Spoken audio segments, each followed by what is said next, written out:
In today's video, I'm going to teach you how to effortlessly ungroup objects in your design software, allowing you to edit each component separately and with ease.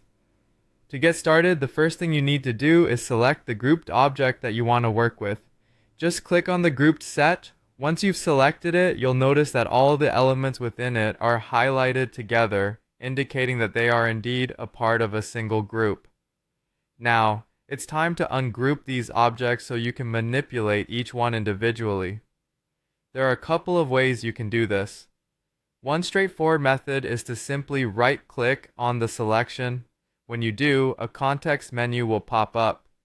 From this menu, look for the option that says Ungroup and give that a click. It's as easy as that, and once clicked, all your previously grouped objects will now be separated.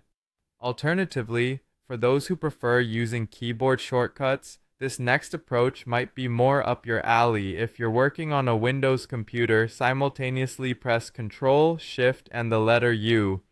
If you're on a Mac, you'll do the same but swap Ctrl for Command, so it's Command, Shift, and U instead.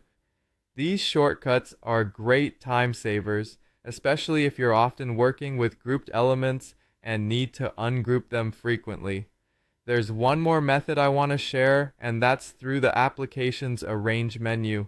To access this, just head over to the top of your screen where you see your menu options, click on the Arrange menu.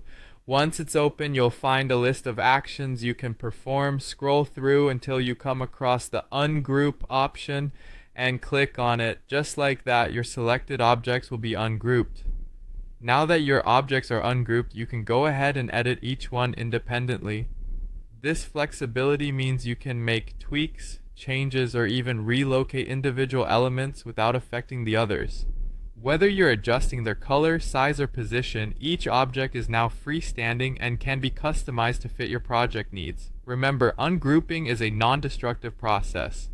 So if you ever need to regroup your objects once you've made all your desired edits, most software provides a simple group option as well.